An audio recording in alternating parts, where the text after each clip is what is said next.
Hi, everyone. Thank you for taking the time tonight to listen to this webinar. For those of you who don't know me, my name is Audrey, and I'm a diamond coach on Jen's team. And it's kind of surreal to be on this call, honestly, because it's, normally I'm listening to other people on these webinars, and it's kind of cool to be asked to be a part of one.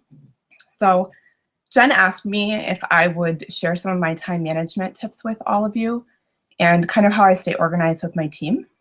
So to get started tonight, I wanted to just tell you a little bit about myself, and mostly for the purpose of just kind of helping you understand that, everyone is busy and you just have to find a way to make the Beachbody business fit into your life. So I'm gonna just share with you guys how I make that work, and my disclaimer would be that this isn't going to work for everybody, my method, but my hope is that there's at least one thing tonight that will stick out to you and that you can use to either make your Beachbody business run more smoothly, or even your personal life, managing your time with your family, or wherever you are at. So okay, so I'm a mom. I have 2 kids. I have a little boy who's almost 4, and I have a little girl who's going to be 2 next week. So they alone keep me really busy. I'm, their primary caretaker. We don't have a nanny or a babysitter or anything like that. I also work full-time. I do freelance business management and virtual assisting for people that have creative businesses. So that keeps me pretty busy. I do that 40 to 50 hours per week. And then also I'm a diamond coach. So I'm, working my own Beachbody business and, trying to help manage my team. And then also I have a dog who's a certified therapy dog. So I volunteer a couple days a week at a memory care unit in a nursing home with him. So it's always busy around here, on the go. So my philosophy is that you don't find time, you make it. Like, you just have to make it happen. So, okay. So I wanted to talk to you guys a little bit about my philosophy for scheduling your time. And I heard something about 1.5 years ago, and I actually heard it on a Chalene Johnson podcast that I was listening to. And she was talking about how, when you think about kids going to school, how much they accomplish in a day. And why is that? It's because of how they schedule their day. The teacher determines that, okay, from 8:15 to 8:30, we're going to do this, and 8:30 to 9, we're going to do this, and then 9 to 9:30, we're going to do this, and the time is broken up throughout the day. So you're able to just accomplish a lot of tasks in a short amount of time. So that's kind of how I view my own day when I'm setting it up. And basically, the first thing I want to talk to you guys about is scheduling and how I just keep track of everything. And like I said, I'm a little bit OCD. I was not always this way. It was kind of a behavior that I had to teach myself. I would say that I'm an inherent procrastinator. I was in high school and college like the person who was finishing their term paper on the way to class to turn it in. And, as I've gotten older and I have a family and businesses, I've realized that just can't be the way that I function, and I have to find a different way that works. So, like I said, these are the systems I've developed for myself, and I don't know if they'll work for everybody, but hopefully, there's something that you can do out of this that will help you. Okay, so the first thing I wanted to talk to you about is I'm going to break down what I do for a month, a week, and then a day. So I'm going to show you my calendar first. And right now I'm just using this cute little blue sky calendar that I got at Target for like $8. It's really cheap, but I like it because it has a monthly section, and then the week has a really big space for each day. So I'm going to just show you December because my kids colored all over November. So basically, when I plan out my month, I don't know how well you guys can see this, so I hope you can.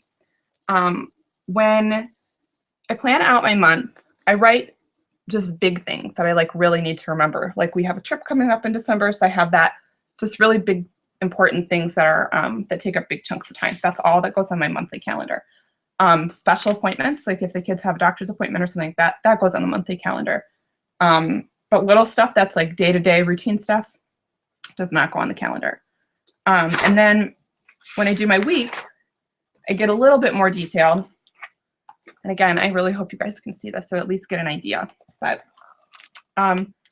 so this is what my week calendar looks like. And basically I just break it down by, again, kind of the bigger things that are happening that day, just like bullet points. Like if you were making an outline, what would that look like? So for instance, like tomorrow I have, I have it written down. My father-in-law was supposed to be here visiting, but he's not now. But, I have what time I have to get Elliot to school, and I'm taking a Zumba class tomorrow, and I have to pick up a shipment at FedEx at a certain time, and just a couple other things that I know have to happen tomorrow that are like bigger things. Those are my weekly calendar. And then this is where I get more detailed, and I was talking about that schedule. And this was really, I wrote this out tonight. I usually write out my day the night before, because I find that if you do it in the morning of the day that you're going to do those tasks, you usually don't remember everything. But if you do it the night before, it makes a little more sense. So my lovely daughter decorated this for you guys. It was nice and pretty before. But just to give you an idea, so this is what I do. So I have basically that at 6 o'clock tomorrow, I'm going to wake up, I'm going to take my shower, I'm going to get ready. I'm going to do a little personal development or read my devotional. At 6:30, I start getting stuff together for my son to go to school. So I pack his lunch and I check my email if I have time, or my messages. Then at 7 o'clock, I get him, and basically from 7 until 7:45, that's just getting him ready, getting him breakfast, getting him dressed, whatever. 7:45 is when his friend that we drive to school comes, and then at 8 o'clock, we leave for school. Okay, so then we get into the real meat of the day. So I basically have 8:30 a.m. until 11:30 blocked out for work time. And for me, this is the time that my son's at school and just my daughter is at home, so I can really just hammer out a lot of stuff. But I know that not everybody is home during the day. So you have to figure out what slots of the day are going to be good for you to actually get those things done. It may be, I have girls on my team that work full time. So some of them do things, before they go to work. Several of them work on their lunch break. When you get home, maybe it's when your kids go to bed, whatever that time is that you can just really dedicate a chunk of time to working on your business or whatever work you need to be doing. You just have to fit it into your schedule. So, and then I have just kind of the rest of my day outlined. I have to go to the post office, and I have to pick up my son. And then when I get home from bringing my son home from school, that's usually when my daughter takes her nap. So that's when I do my power hour typically. And I make another specific list for what I want to accomplish during my power hour. So, if I have, tomorrow, my power hour is going back through my list of all the people who didn't buy a PIO challenge pack the last time it was on sale. I'm going to go back through that, tomorrow, and that's kind of the meat of my power hour tomorrow. So then I just have the rest of my day scheduled out. I have another, hour and a half that's dedicated specifically to one client that I do work for. I have a whole hour blocked out to just play with my kids. I do an hour before dinner. I sit down and I work, and that's when I answer a lot of emails. And, if I need a little bit of overflow time with my power hour, I do it then. And then, make dinner, and then I work out, and I take a shower, and then I usually work again for another hour. And then I spend about an hour, relaxing before bed, which doesn't always happen. And then I try to go to bed at 11. So that gives me 7 hours of sleep a night. I would say that that's not very realistic. People ask me all the time how you fit everything in. And I think that's probably the one area that I need work is probably sleeping a little bit more. So the next thing that I would say when you're scheduling is to work on prioritizing your tasks. One way that I do this is when I schedule that, 3-hour chunk of time to get work done, I make sure that if there's anything that absolutely has to get done today, that I do that right away. Because like I said, I'm kind of a procrastinator by nature, and I know that if I don't just do it, it might not get done today. So I just want to make sure that it does. So I think that that's really important. And I think that you just have to, when you make that list and you make your schedule of what you need to get done that day, even if it's just a to-do list, make those things that are a priority at the top of it, because you're probably going to start at the top and work your way to the bottom. So just go through it and get one thing done and then move to the next. And I think the other thing that's really important is when you're making the schedule, set a realistic amount of time for yourself for doing those tasks.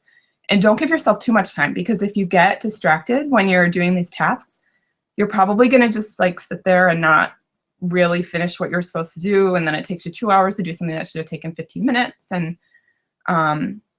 so just, make those priorities and do something, and then move on to the next thing and just get it done. It's kind of like a game to just see how many things you can get checked off your to-do list in a day. I know that sounds weird, but it's kind of fun.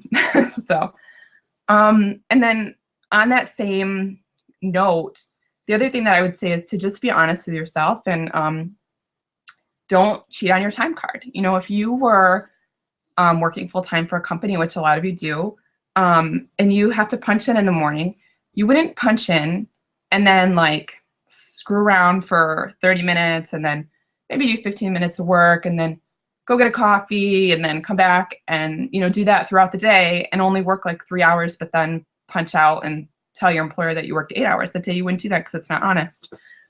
But unfortunately, we do this to ourselves all the time. I mean, how many of you, I'm definitely guilty of this, have said that you did your power hour and you really only did like a power 10 minutes because maybe you sent messages for 10 minutes and then you sat on Facebook and scrolled, or you sat on Instagram and flipped through pictures for another 15 minutes and said, hey, I did my power hour today. The thing is that's not hurting anybody but yourself. You know, you have to be honest with how you're using your time and just use it the best way that you can. And I think part of, you know, using your time properly is just staying really organized. So, you know, you guys have kind of seen my calendar and that helps me keep organized and my, you know, daily schedule, my to-do list. But I wanted to talk to you about some of the other things that I do specifically for my business. And the first one is I keep this notebook, and the only thing that I write in this notebook is people that I have contacted or I'm going to contact. So I have a list in this notebook of all of my potential challengers, my potential coaches, and then a list for all my free leads from Beachbody. And I put a mark or a note next to each one when I contact them, or, you know, when I've reached out to them, and then I cross them off if I get a no, or maybe I'll highlight them and say they said no, but we know that's a maybe. That's the only thing that I put in this book, and I just keep it totally separate. And for me personally, I write everything down. You know, Google Docs, I love them and they're really handy, but for me to remember something, I have to like put a pen to paper. So you have to figure out what works for you. It could be pen and paper. It could be using Google Docs and using a spreadsheet or a document. It could be finding a really cool app on your phone to stay organized. Just find whatever works for you. So the next thing that I want to talk to you about for keeping your business organized is I have this binder, and sorry, I don't want all my stuff to fall out of it. So this is my team binder, and basically what I did is I have this whole binder, and then I have all of these tabs in here, and every one of my personally sponsored coaches has their own tab, and I have a little card here with their information on it, you know, their address, phone number, email, just quick contact information. And then I keep all my notes about them in there. You know, if I have a one-on-one call with them, or if they have a certain goal they're working towards and I need to keep notes for that, I keep that in there. You know, pretty much anything that pertains to them that would be good information that I feel like I need to look back at some point. I also keep like their HD ship dates and things like that in there so that, you know, if there's questions about people going active, inactive, it's easy to reference. The other thing that I do, and is my next organizational tip, is I keep my business activity tracker right there. And I don't know how many of you use this, but if you don't, I would definitely recommend either using it or finding, making your own. That's cute. I've seen a lot of the girls kind of just took the Beachbody form and reused it. But for those of you that don't know, basically the business activity tracker has all these different sections that talks about doing personal development, connecting, reaching out on social media, inviting, doing follow-ups, and you set a goal for yourself for every day, and then you put in how much you actually did of those things. And I think, you know, it works two ways, because I think one way is it just keeps you really accountable. Like when you have to write it down, you're more likely to just actually do it. But I think also, you know, if you are struggling and feeling like your business isn't working, it's a really good tool to go back to and be able to say, oh, maybe I'm not really inviting as many people as I think I am, or I feel like I am. You know, it's a good way to just compare week to week. And especially if you've had a really bad week, maybe you can look back at it and say, you know, this is why things didn't work that week, because I wasn't really working as hard as I was saying I was. So that's kind of, you know, what I have. And I'm going to just peek over at the Facebook page right now, because you guys are asking some questions on here. And I'll answer Jen's question first. This is from Target. our favorite store, right? And okay, Pam Moody is asking about what you do when you work 40 hours a week away from home, not having access to Facebook, Instagram, etc. Okay, so basically my main suggestion would be to really utilize a scheduler. I know a lot of you do that. There's Hootsuite, and then I really like Buffer. There's paid subscriptions that allow you to not only post to your Facebook page, but also into your group. So you can schedule all of your challenge group posts. Definitely like a believer in work smarter, not harder. So if there's a tool out there to help you do your job easier, you just have to find it and utilize it to its maximum ability for you. And I think that, you know, something else that I want to talk about that was part of Pam's question is how you fit in your family. And I think that it's really important for us to remember why we're doing this. And Stephanie Chico said something a few weeks ago that kind of struck a chord with me. She was saying, you know, a lot of us say that we're doing this for our family or for our kids, but then we're kind of shoving them off sometimes because we're like, no, don't bother me. I've got to like send this message or I have to do that. And I think that it's really important to find a way to fit the business into your life that allows you to be present in the business, but also still be present in your family so that you can enjoy them now. Because, I mean, if you can't, like, what's the point of doing this, right? So I'm just looking to see if anybody else has any questions.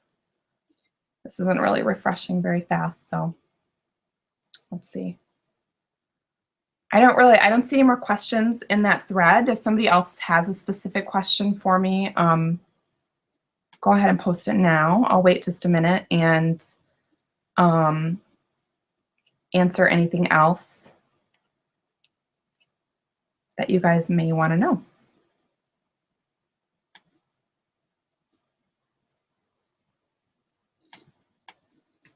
Okay, so how I break down my Beachbody activities. So I'm probably not a very good person to answer about the dedication of social media. I think I just have it kind of ingrained in my head that I need to post like 3 or 4 times a day. And I know if I'm going to be away or out of town, I definitely utilize a scheduler like, you know, what I talked about before, like using Buffer or Hootsuite, or if you use a business page on Facebook, you can use the little clock tool underneath the post and schedule. But I would say that I definitely use, I'm sorry, there's just like more questions coming in. So when I break down my power hour, basically the first thing that I do is I usually give myself 20 minutes of that power hour just to return messages and emails.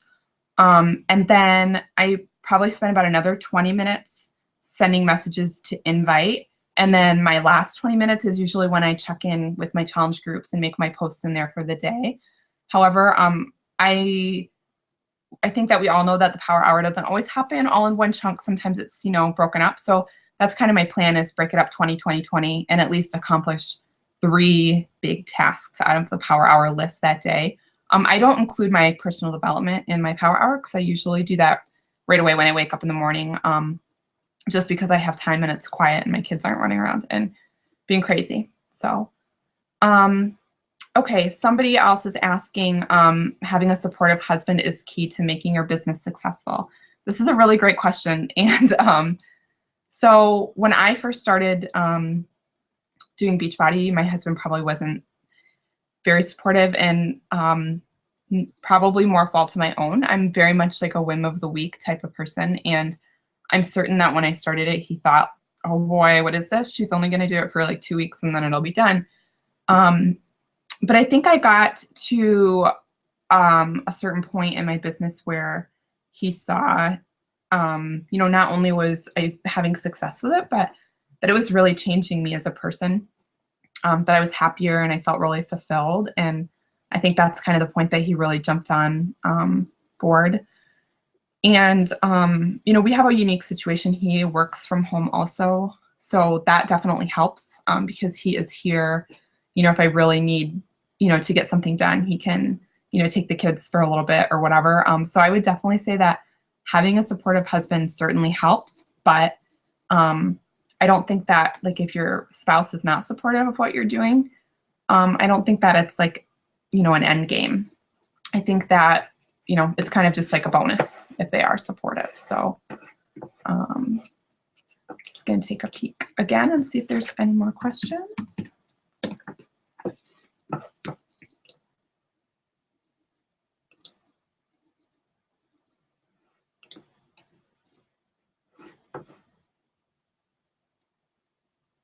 It looks like that was probably the last question. So if anybody has any more questions, you know, that they think of, or if you want help figuring out how to schedule out your day or how to fit things in, just, you can send me a message or you can continue to post in that thread, and I'll definitely answer any questions, you know, that you have. So anyway, I just thank you so much all for getting on tonight and listening to me. It was fun.